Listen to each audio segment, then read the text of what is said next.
सभी को नमस्कार। स्वाध्याय भूगोल परिवार में आप सभी विद्यार्थियों का स्वागत है। आज हम इस सेशन में चर्चा करेंगे जो राजशेष कॉलेज हैं उनमें संविदा भर्ती 2026 को लेकर के। इतने दिन माहौल इस संविदा भर्ती को लेकर के बिल्कुल ठंडा चल रहा था, लेकिन जैसे ही आज सुबह ही अखबार में इससे संबंधित एक सूचना आती है कि इसकी जो भर्ती है, अभ्यर्थना है, वो RSSB बोर्ड है, राजस्थान कर्मचारी चयन बोर्ड है, उसके पास में पहुंच गई है। जैसे ही खबर अखबार में आती है, स्टूडेंटों की जो पूछनी होती है बातें उनको इस भर्ती से संबंधित, वो कॉल और मैसेज करना शुरू कर देते हैं। तब मैंने उनको एक ही बात कही कि थोड़ा सा रुक जाओ, शाम को इस पर मैं एक सेशन ही ले लूँगा ताकि सारे स्टूडेंटों को मैं एक साथ सूचना दे सकूं, क्योंकि सभी को फ़ोन कॉल पर सूचना, मैसेज पर सूचना देना मुश्किल हो जाता है। पहले भी हमने सेशन लिया था इस संविदा भर्ती को लेकर के। आज थोड़ा सा और जो बच्चों के डाउट है उनको इस सेशन में कंप्लीट कर लेंगे ताकि स्टूडेंट आराम से अपनी एक रणनीति बना करके तैयारी कर सके। इस थंबनेल में देख आपको सारी चीज़ें मोटी मोटी जो दिख रही है कि राजस्थान कर्मचारी चयन बोर्ड के पास में इसकी जो अभ्यर्थना है संविदा भर्ती की वो पहुंच गई है और ये 3500 पदों पर टीचिंग एसोसिएट भर्ती होगी। 3500 के दो या 3540 पद के दो, एक ही बात है, ठीक है। भर्ती कब आएगी, स्टूडेंट जो क्वेश्चन थे वो, परीक्षा कब होगी, उसके साथ में इसकी योग्यता, सेवा काल कितना रहेगा, पेपर पैटर्न क्या रहेगा और सैलरी क्या रहेगी, इन सारे मुद्दों पर हम एक एक करके बात करेंगे। लेकिन पहले ये कंफर्म कर लेते हैं क्या अखबार में जो न्यूज आई है वो सही है या नहीं है। तो इसकी हम कैसे जांच करें। तो जो आलोक राज सर है, कर्मचारी चयन बोर्ड के चेयरमैन, उन्होंने ट्वीट करके इसके संबंध में सूचना दी है, जिसका हम इस वीडियो सेशन में एक उनका जो ट्वीट है उसके माध्यम से इसको देखते हैं। ये देखो आप,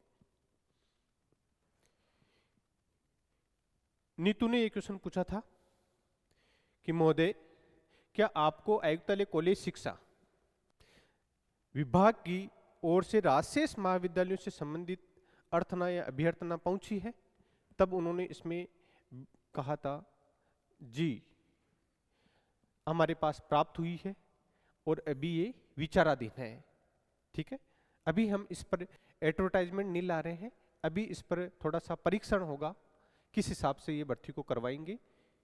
तो ये बात तो सत्य है, अखबार में जो सूचना ही है कि इसकी अभ्यर्थना RSSB बोर्ड के पास में पहुंच गई है।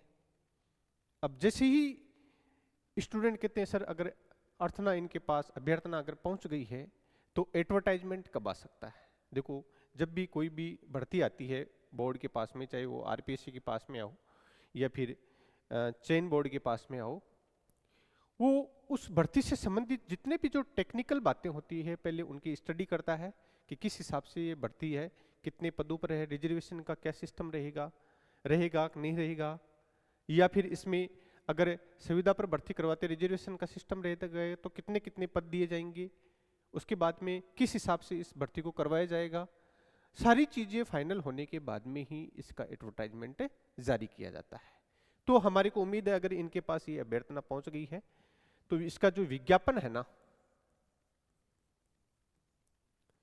विज्ञापन हमारे को फरवरी लास्ट या मार्च महीने में देखने को मिल सकता है, ठीक है। यहां पूरी संभावना है कि इसका जो विज्ञापन है हमारे को संविदा भर्ती का, वो फरवरी और मार्च महीने में देखने को मिल सकता है। इसके बाद में जो स्टूडेंटों का क्वेश्चन था, सर परीक्षा कब होगी। तो परीक्षा के संबंध में मैं आप लोगों को बता दूं कि राजस्थान सरकार का ही एक कैलेंडर आया था कि कितनी परीक्षाएं इस 2026 में करवाई जाएगी, जिसमें लगभग 44 परीक्षाएं थी और उस पर कितने पद हैं और पदों के साथ में ही उसमें उस परीक्षा की तिथि मंथ दिया हुआ था। तो इसमें जो संविदा भर्ती की जो उन्होंने उस कैलेंडर में जिक्र कर रखा था 35 पदों को लेकर, तो उसमें उन्होंने बताया था कि हम इसकी जो परीक्षा है वो दिसंबर मंथ में करवाएंगे। आप सब लोगों को पता भी है, आपने देखा भी होगा। तो इसका विज्ञापन हमारे को फरवरी लास्ट में या मार्च में देखने को मिल सकता है। इसकी परीक्षा है वो दिसंबर मंथ में करवाई जाएगी। एक टेंटेटिव डेट दे रखी है, उसके आधार पर हम इस पर बात कर रहे हैं। ठीक है, उसके बाद में जो आज की न्यूज आई है उस पर थोड़ी सी चर्चा करते हैं हम, क्योंकि इसकी चीजों को लेकर के, इस भर्ती को लेकर के वापस जो जोरों शोरों से विद्यार्थियों की जो क्वेश्चन पूछे थे, उनको इस न्यूज के आधार पर ही उन्होंने चर्चाएं छेड़ी थी। राजशेष कॉलेजों में 5 साल के लिए 3540 शिक्षकों की भर्ती होगी और इन शिक्षकों को नाम दिया जाएगा टीचिंग एसोसिएट। ठीक है, थोड़ी सी अखबार की कटिंग पढ़ लेते हैं पहले, बाद में आगे की चीजों पर जिक्र करेंगे। प्रदेश में राजशेष सोसाइटी से चल रही 372, कई बार इसमें 376 लिखा आता है, कई बार 372 लिखा आ रहा है, लेकिन राजशेष की जो कॉलेजें हैं वो 376 कॉलेजें हैं, जिसमें सरकारी कॉलेजों में शैक्षणिक और अशैक्षणिक पदों पर 3540 पदों पर कर्मचारी चयन बोर्ड के पास में भर्ती की तैयारी की जा रही है। तो थोड़ा सा यहाँ पर हम जो स्टूडेंट के डाउट थे वो क्लियर कर देता हूँ कि अगर ये भर्ती आएगी, इससे संबंधित पहले भी काफी बार न्यूज आई हुई है, जैसे कि इस भर्ती की जो सुगबुगाहट है वो अगस्त महीने में मंत्रिमंडल की एक बैठक होती है 2025 में, उसमें उन्होंने कहा था मंत्रिमंडल की बैठक में कि हम संविदा पर भर्ती करवाएंगे। उसके कुछ समय बाद में Rajasthan hearing and man power society अधिनियम 2023 में संशोधन करते हैं और उस अधिनियम में जो संशोधन करने के बाद में एक बात निकल करके बाहर आती है कि संविदा भर्ती है वो पहले एक कोई बोर्ड गठन किया जाएगा, उसके बाद में उस अधिनियम में कहा था कि इसका सेवा काल इतना रहेगा और परीक्षा के माध्यम से इस भर्ती को कंप्लीट करवाएंगे। उसके बाद में इस भर्ती को लेकर के काफी जोरों जोरों से चर्चाएं शुरू हो जाती है और फिर एक बार काफी समय बाद में एक बार माहौल वापस शांत हो जाता है। लेकिन जैसे ही इसकी अभ्यर्थना आयुक्तालय कॉलेज शिक्षा से कर्मचारी चयन बोर्ड के पास पहुंचती है और सूचना निकल करके बाहर आती है अखबार में, तो वापस जोरों शोरों से इस भर्ती पर चर्चाएं शुरू हो जाती है। कुछ स्टूडेंट कह रहे थे कि सर ये भर्ती गलत है, परमानेंट भर्ती होनी चाहिए। बिल्कुल, अगर हायर एजुकेशन की बात करें हम, तो अगर परमानेंट भर्ती होती है, जहां तक मैं सोच पा रहा हूं, वो थोड़ा सा ठीक रहता है। अदरवाइज इनके वेतन को लेकर के और इनमें जो भर्ती होंगे लोग और जो परमानेंट भर्ती हुए लोग हैं, उनमें थोड़ा सा वेतन को लेकर के भी डिफरेंट है। इनका वेतन टीचिंग एसोसिएट का 28,000 रुपये रखा जाएगा। अभी तक जो आ रहे हैं सोर्सेज या जो न्यूज कटिंग आ रही है या जो उन्होंने पूर्व में जो मंत्रिमंडल की बैठक हुई थी, जो अधिनियम में संशोधन हुआ था, उस समय भी चर्चा में आया था कि इसका वेतन 28,000 रुपये रखा जाएगा। तो एक तो रेगुलर भर्ती होती है वो 57,700 पे फिक्स किया जाता है और ये 28,000 पे, तो थोड़ा वेतन का फर्क रहेगा। अगर हम मानते हैं कि एक काम हो रहा है उसके लिए वेतन अलग अलग दिया जा रहा है, तो वो भी थोड़ा सा उनके काम को प्रभावित करेगा। अगर हायर एजुकेशन की वास्तव में शिक्षा गुणवत्ता को सुधारना है तो परमानेंट भर्ती ही थोड़ी ठीक रहेगी। ठीक है, लेकिन हमारा ये सेशन लेने के पीछे उद्देश्य है स्टूडेंटों को इस भर्ती से संबंधित जानकारी देना। ठीक है, तो यहां पर 3540 पदों की बात होती है, लेकिन इससे पहले जो चर्चाएं हुई थी कि 376 कॉलेज हैं, उनमें 10,594 पद स्वीकृत हुए थे। इन 10,594 में एक तो थे शैक्षणिक पद और एक थे अशैक्षणिक पद। शैक्षणिक पदों की बात करें तो 5,299 पद और अशैक्षणिक की बात करें तो 5,295 पद। अगर इन दोनों का जोड़ करते हैं तो ये संख्या इतनी आ जाती है। तो इतने पद स्वीकृत हुए थे इन 376 राजशेष कॉलेजों में। लेकिन फिर इनकी भर्ती की बात आई थी, तब उसमें उन्होंने कहा था कि हम इन 5299 पदों में से सिर्फ 3540 पदों पर टीचिंग भर्ती करवाएंगे और जो 5295 पद है उनमें से 1184 पदों पर हम नॉन टीचिंग भर्ती करवाएंगे। अगर इनके जोड़ की बात करें तो ये लगभग 4724 के आसपास पद होते हैं, उस समय चर्चा में ये आए थे। अब अगर यहां बात हो रही है 3540 पदों की, तो ये तो यहां इसमें न्यूज में लिखा हुआ है कि शैक्षणिक और अशैक्षणिक दोनों, लेकिन ये तो सिर्फ शैक्षणिक पद है, अशैक्षणिक पद तो अलग रखे गए थे उस समय 1184 पद। तो ये सिर्फ शैक्षणिक पदों के लिए आएगी, क्योंकि कैलेंडर में भी हमने पढ़ा था कि टीचिंग एसोसिएट की संविदा भर्ती 3500 पदों पर होगी और दिसंबर में इसकी परीक्षा की जाएगी। ठीक है, तो जो पदों को लेकर के जो स्टूडेंटों की जो क्वेरी आ रही थी कि सर पहले तो आप बता रहे थे कि इसमें ये टीचिंग पद ही रहेंगे, लेकिन इसमें तो टीचिंग और नॉन टीचिंग दोनों लिखा है, तो ये टीचिंग पद ही रहेंगे, नॉन टीचिंग के नहीं रहेंगे। नॉन टीचिंग की अगर भर्ती आएगी तो वो अलग आएगी, अगर इसके साथ आती है तो फिर टोटल पद है वो इतने पदों पर आएगी। उसके साथ ही अगर इनके सेवा काल की बात करें तो 5 साल के लिए इनको रखा जाएगा। अभी तक जो शैक्षणिक काम चल रहा था वो विद्या संबल योजना के तहत हर साल संविदा पर शिक्षक लगाए जा रहे थे, और अब इनके लिए 5 साल के लिए इनको नियुक्त किया गया है। कॉलेज शिक्षा आयुक्तालय ने भर्ती के लिए कर्मचारी चयन बोर्ड आयोग को अभ्यर्थना भेज दी गई है। दूसरी ओर उच्च शिक्षा विभाग ने जिम्मेदारी तय करने के लिए कॉलेजों में ही कई बदलाव किए हैं। अब हर कॉलेज का एक पीडी अकाउंट होगा और उसके पास अनुमति रहेगी, वित्त विभाग से मिलेगी उसको, और ये जिम्मेदारी रहेगी और नोडल कॉलेजों के पास रहेगी इनके खर्चे से संबंधित। ठीक है, उसके अलावा इसमें जो बात है वो लगभग हम बात करें तो इन 376 कॉलेजों में लगभग 2.5 लाख स्टूडेंट है वो अध्ययनरत है। ठीक है, तो ये बात थी इस न्यूज़पेपर की मोटी मोटी। अब वापस आ जाते हैं हम हमारी जो स्टूडेंटों की जो पूछ रहे थे क्वेश्चन कि सर किस हिसाब से आगे ये भर्ती कंप्लीट होगी, क्या चर्चाएं रहेगी, तो उस पर थोड़ी सी हम चर्चा कर लेते हैं। देखो, एक एक ही चीज पर चर्चा करेंगे। ये प्रूफ हो ही गया कि RSSMB बोर्ड के पास में ये इस भर्ती की अभ्यर्थना है, ये अर्थना है वो पहुंच गई है। और क्या रहेगा फिर, तो ये जो पद है या तो 3500 पद, क्योंकि ये पदों की संख्या है वो राजस्थान सरकार का जो कैलेंडर था उसमें 3500 पदों का ही जिक्र कर रखा था। आज वाले न्यूज़पेपर के अकॉर्डिंग ये 3540 पदों पर भर्ती होगी। अभी जो शिक्षक काम कर रहे हैं हायर एजुकेशन में उनको असिस्टेंट प्रोफेसर पद नाम दिया गया है, लेकिन संविदा पर जो टीचर लगेंगे उनको टीचिंग एसोसिएट नाम दिया जाएगा। ठीक है ना। उसके बाद में भर्ती कब, तो ये हमने जिक्र कर ही लिया है कि फरवरी लास्ट या मार्च महीने में हमारे को इसका विज्ञापन देखने को मिल जाएगा, क्योंकि इसका अभ्यर्थना RSSB के पास में पहुंच गई है, कर्मचारी चयन बोर्ड के पास में पहुंच गई है।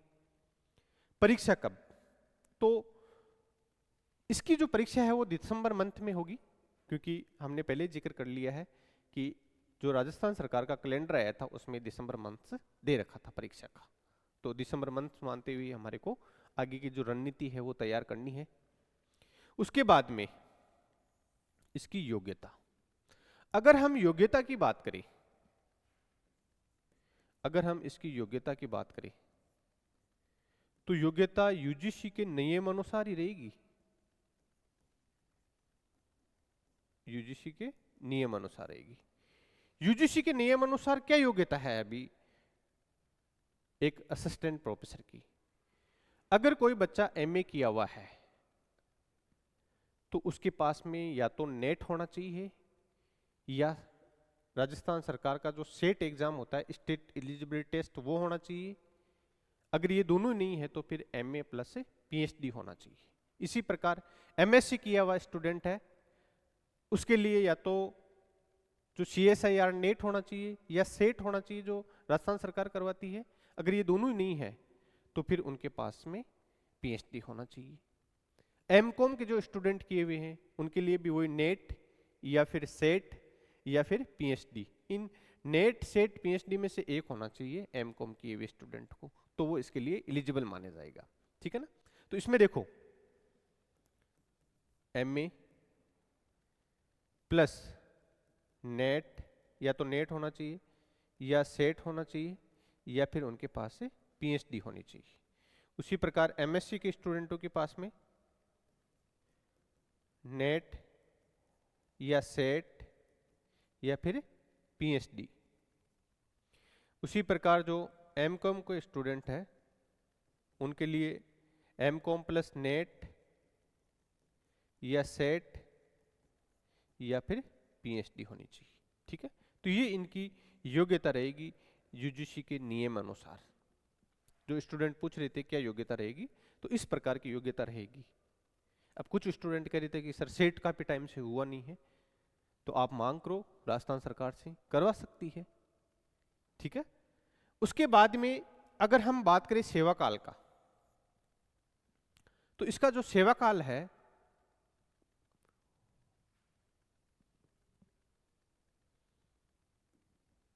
इसका जो सेवा काल है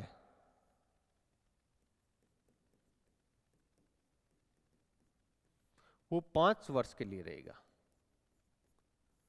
अब स्टूडेंट कह रहे थे कि सर 5 वर्ष बाद में क्या परमानेंट कर दिया जाएगा, कितनी संभावनाएं हैं, तो ये तो देखो सरकार की आगे की क्या नीतियां रहती है उस पर डिपेंड करता है। अभी हमारे को इसका सेवा काल कितना मानना चाहिए, 5 वर्ष का मानना चाहिए। पेपर पैटर्न ये थोड़ा सा मुख्य बिंदु है, क्योंकि सिलेक्शन का आधार ही यही रहेगा। और इस पेपर पैटर्न का जिक्र है Rajasthan hearing and man power society अधिनियम 2023 में किया गया था कि संविदा भर्ती भी लिखित परीक्षा के आधार पर ही होगी।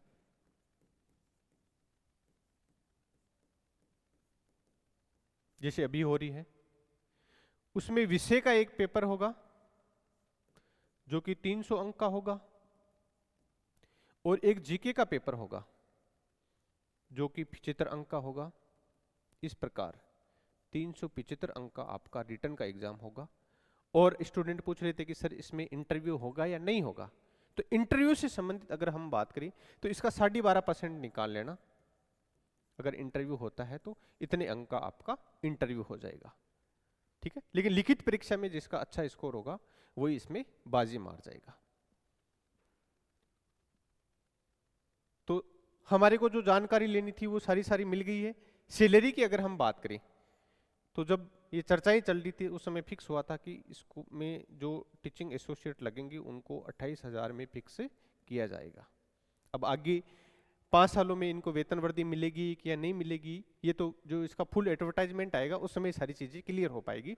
लेकिन अभी तक जो सूचना प्राप्त हो रही है उसके आधार पर हम कह सकते हैं कि इसमें 28,000 इनका वेतन है वो रखा जाएगा। तो जितनी चर्चाएं होनी चाहिए थी इस भर्ती से संबंधित वो सारी के सारे बिंदुओं पर हमने इस पर चर्चाएं कर ली है। अब कुछ स्टूडेंट कह रहे थे कि सर अगर 3500 अगर ये 40 पदों पर अगर भर्ती आती है तो भूगोल में कितने पद आएंगे। तो भूगोल में आप मानो 200 प्लस पद आपको देखने को मिल सकते हैं, हो सकता है 300 पद भी देखने को मिल जाए, क्योंकि 376 कॉलेजें हैं और ऑलमोस्ट मानो 95% कॉलेजों में इनमें सब में भूगोल विषय है। तो भूगोल के पद आपको अच्छी संख्या में देखने को मिलेंगे, राजनीति विज्ञान के अच्छी संख्या में देखने को मिलेंगे, हिस्ट्री के पद अच्छी संख्या में देखने को मिलेंगे। बाकी जो अदर सब्जेक्ट है उनमें भी थोड़ी थोड़ी अच्छी संख्या में पद देखने को मिलेंगे। हिंदी जैसे लिटरेचर है, इंग्लिश लिटरेचर है, उनमें भी हमारे को अच्छी संख्या में पद देखने को मिलेंगे, क्योंकि ये कॉमन सब्जेक्ट है और हर महाविद्यालय में खोले जा रहे हैं। लोक प्रशासन, अर्थशास्त्र, समाजशास्त्र, गृह विज्ञान, इनके पद भी देखने को मिलेंगे। क्योंकि जहाँ तक मैं हमारे नागौर डिस्ट्रिक्ट की बात करें तो वहाँ पर काफ़ी कॉलेजों में ये सब्जेक्ट खुले हैं, राजशेष में भी। तो अगर नागौर डिस्ट्रिक्ट में खुले तो दूसरे डिस्ट्रिक्ट में भी खुले, तो सर सब्जेक्ट में अच्छी संख्या में देखने को मिलेंगे। लेकिन 3-4 ये जो कॉमन सब्जेक्ट है उनमें थोड़ी सी अच्छी संख्या में देखने को मिलेंगे। तो जितने भी जो विषय के जो अभ्यर्थी है तैयारी करना चाहते हैं, इसकी आराम से बढ़िया एक अपना शेड्यूल तैयार कर लो, क्योंकि सारी चीज़ें धीरे धीरे निकल करके बाहर आ रही है।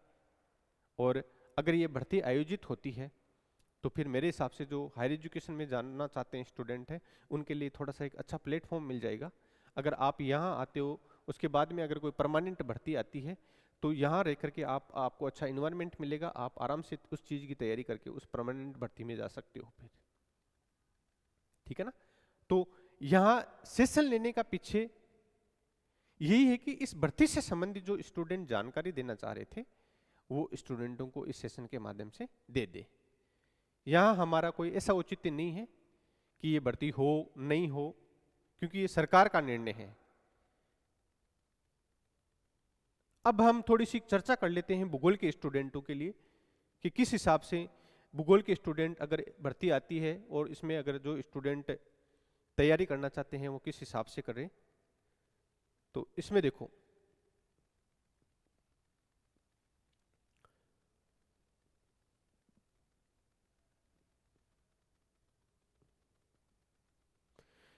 वो विद्यार्थी किस हिसाब से तैयारी कर सकते हैं। जैसे भूगोल के विषय विद्यार्थियों के लिए जो विषय की परीक्षा होगी 300 अंक का, वो तो उनका भूगोल विषय हो जाएगा एक पेपर, और 75 अंक का हो जाएगा उनका दूसरा पेपर। इस प्रकार 375 अंक का उनका भूगोल विषय का पेपर होगा।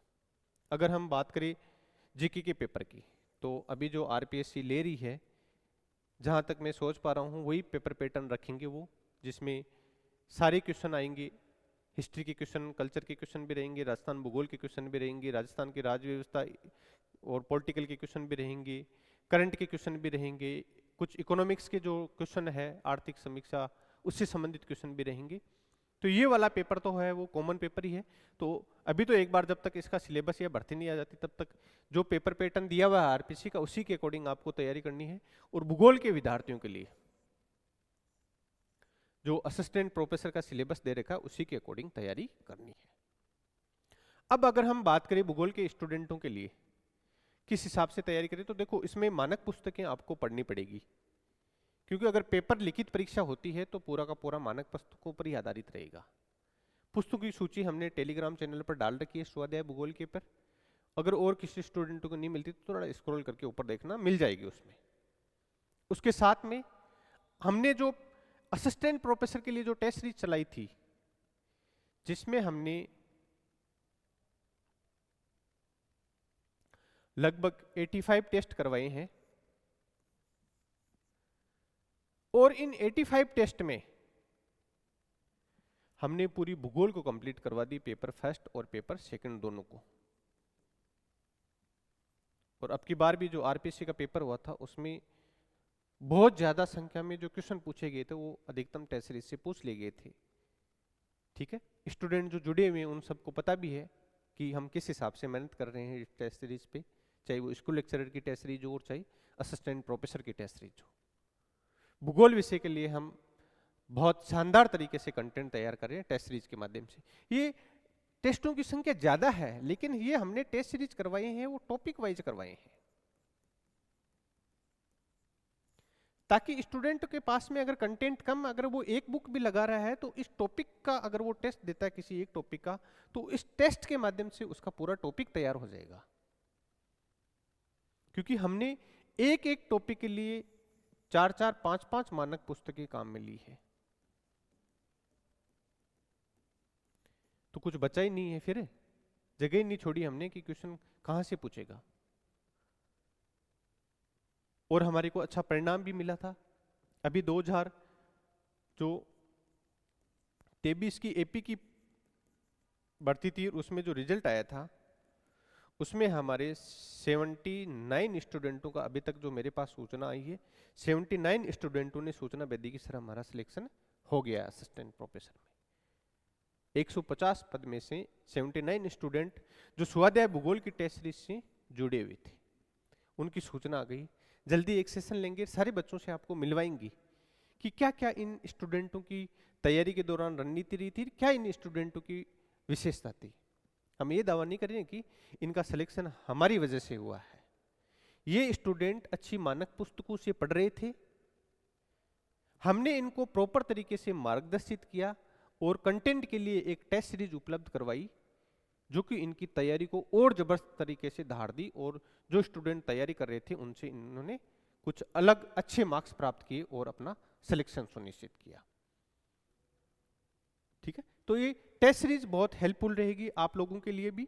और ये 300 जो अंक है आराम से यहाँ से अगर आप अच्छे से टेस्ट सीरीज को सोल्व करते हैं तो आराम से कवर हो जाएंगे। अब हमारे को ये वेट नहीं करना है कि हम जब भर्ती का विज्ञापन आएगा तभी हम इसकी तैयारी करेंगे।